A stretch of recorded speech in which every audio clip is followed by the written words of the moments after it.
693. Let's move on. A petition calling on Netflix to cut out a routine from their upcoming Ricky Gervais comedy special has gathered thousands of signatures. In the show, called Armageddon, Gervais performs a routine about terminally ill children. This clip has been released to promote the show, due to be released on Christmas Day. I've been doing a lot of video messages recently for terminally ill children, and only if they request it, obviously. I don't burst into hospitals and go, "Wake up, Baldy." Look, me twerking on TikTok. Look. No, I did a lot through the pandemic, presumably because they couldn't even see their own family. And it's through Make-A-Wish Foundation. Do you know the charity Make-A-Wish Foundation? They're great, and they give these dying kids their, one wish. And if it's me, I always say yes. And I always start the video the same way. I go, "Why didn't you wish to get better?" Well, did as well. I don't do that either, okay? These are all jokes, all right? So is that funny to you? Whether it's funny or not, I guess, is an irrelevant question. Is that so offensive to you that it shouldn't be allowed to happen? Scope, the disability equality charity, has responded to the routine, saying language like this has consequences. Joking about this risks normalising the abuse that many disabled people face on a day-to-day basis. 08085 909 693. Don French has a different view. The comedian Don French told LBC that the point of comedy includes a comedian's right to offend. She said, "I would fight tooth and nail for people to be as offensive as they want." This is basically a conversation, isn't it, about how far can comedy go. Dermot Devlin is a disability rights activist. Good evening, Dermot. Good evening, Stephen. Good evening, Dermot. And Sunny Hundal is the former deputy opinion editor for The Independent. Sunny, evening. Good evening. Is that allowable? Is that in any way in good taste, Sunny, what you've just heard? I think taste is a very subjective question, isn't it? I do think that it's viable and legitimate and actually right for people from groups, including disabled groups, who have been made fun of for years in the media, to sort of say, like, we find that offensive. At the same time, I do think that when you have a society that is becoming increasingly diverse in terms of opinions, in terms of identities, we actually need to protect the right to offend each other, because there will be lots of people with different opinions. And so I perfectly support the right of people to get angry about it. I think it's important for people to have their opinions and say, I think that's offensive language. But I also will defend the right of people to be offensive. Like mocking or joking about terminally ill children who have so much cancer in their body that they've had so much chemotherapy that they're bald. Mocking them because they're bald, using that as a joke, is in some way comedy, is it? You know, like I said, what is comedy is subjective. And I'm not saying that people have to think of this as funny, or I'm not saying that people have, people are supposed to say this is funny, or, that this is right.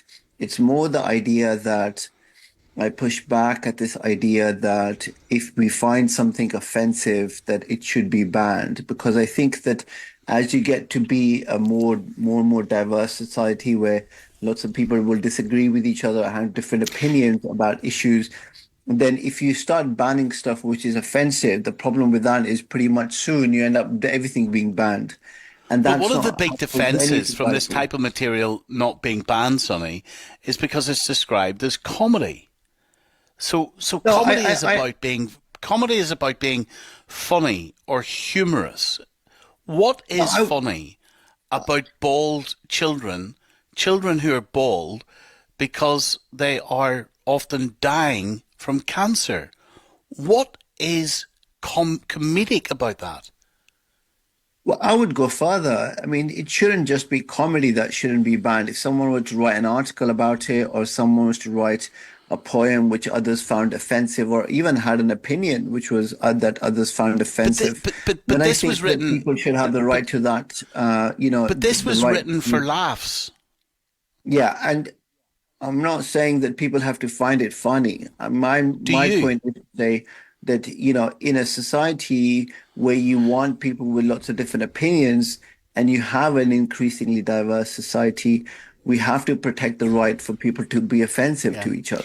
So look, the bottom line is there's nothing funny, is there? I don't think I'm stretching the BBC rules of impartiality. Well, clearly here. people There who is watch the nothing video, funny about I mean, a child dying from cancer. What this no, was written for was shock. It was written to shock people into an uncomfortable laugh. Now, Dermot, as offensive as it might be, the people in that auditorium laughed, Dermot. To me, that is what's the most shocking thing. It's not the fact that they laughed, because what Ricky Gervais has done there in that Netflix video is given authorization to that language, give authorization to that mockery of disabled children who are dying. And what these people will do, not every single one of them, but one or two will take away that, and they will think that will give them license to repeat what Ricky has said on stage in the real world. And they might mock or laugh at a child who is dying in the future, or they might pick on somebody who is physically disabled or But it's very invisible. unlikely. It's very unlikely, Dermot, that they would do that, would they? But when you see a comedian on stage, you don't take that away and repeat it. They were laughing because they were shocked at the inappropriateness of the language, weren't they? That's what they were doing. There's no one in that auditorium was laughing at, cancer-stricken children. We know that Yeah. wasn't happening. No, they weren't laughing at that. But as I say, there might be somebody in that audience, and there might be somebody who will be watching at home who will take that as a license to go, this is okay to talk about, this is okay to laugh at other people. And that's what I find is wrong and offensive, that Ricky is given a license to that. Now, yeah, people can be offended and certain things like that there. However, if they're given a license to take that out and give it further. Now, I'm all about, I don't believe in cancel culture, and and I'm a big advocate for freedom of speech. But freedom of speech does come with a sense of responsibility. And Ricky Gervais should have had a responsible line there. It's to give it a proper message behind it. Well, not this isn't just about it. Ricky Gervais, is it? This is about Netflix, that broadcasting juggernaut. Netflix will send this around the world. So Ricky Gervais shouldn't have wrote this material. So that's the starting point. But Netflix now has a platform, and that's going to go global. So yes, as you rightly said, Stephen, that not everybody's going to go out and do that. So the vast majority will not. But there will be one or two, maybe 10, maybe 20 in the world that will go out. And that's 10, 20 people. That's far too many. And Ricky and Netflix is given the authorization, given a license for these people to do that. And it's just spreading hate and fear and scare taxis to come on disabled people, particularly the children who are dying, that they could be facing us in the streets or on social media on platforms such as Twitter. Sonny? Yeah, I mean, look, I actually agree with all of that was just said. Like, I think people have the right to say that I found that offensive. I think that's totally legitimate. And it's also right to say that for a long time, disabled people were made fun of constantly in the media, and they have a right to sort of say, hey, we find this offensive and you shouldn't be saying that. I think then it's up to broadcasters and sort of companies themselves to make a decision on where they stand on these issues. I wouldn't want people stepping in and saying, no, you have to take that off, because I think every society needs spaces where people are allowed to say things that others will find offensive. Like I I want a society where people are allowed to say things that I personally find offensive. And I think that's a healthy Do you society. find that offensive, Sonny? Yes, Would you but I laugh? don't think, but sorry.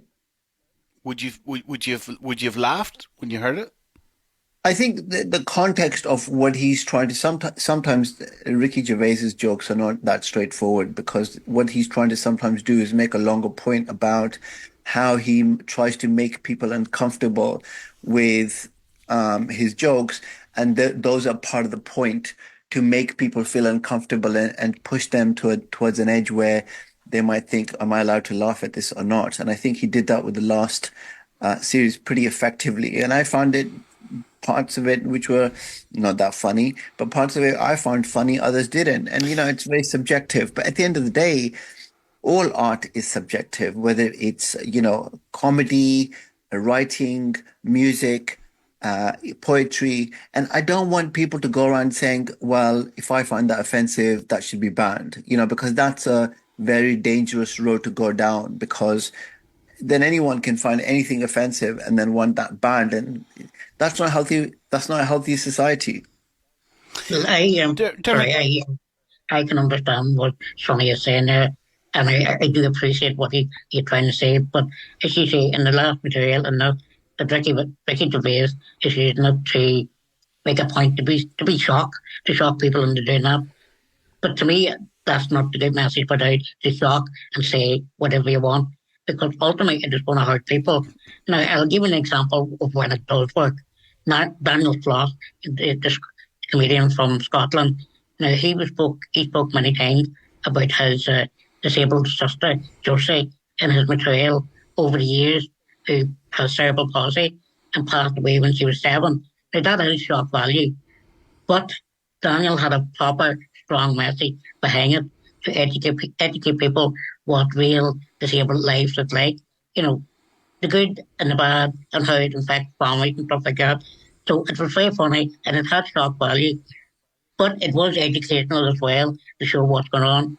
Whereas Ricky Gervais was just given shock value with no context, no humour, what if and it was you But that's you're a okay. I person mean, I sort of you're a don't person, disagree with that. Dermot, Sorry. you're a person who's disabled. I What have you haven't. experienced? What have you experienced in your life, which you think is beyond the pale? I get a lot of people now, especially in recent weeks, but it's been going on now for the last 6 or 7 months. Particularly, it's getting stronger.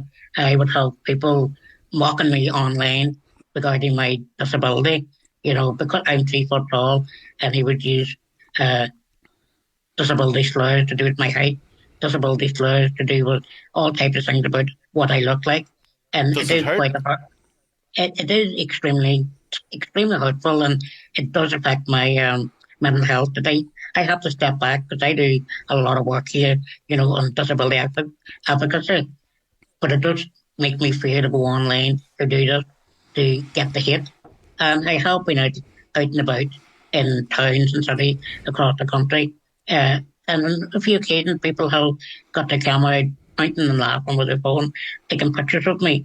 And that also left me terrified to go out because basically this is what Ricky Gervais is doing.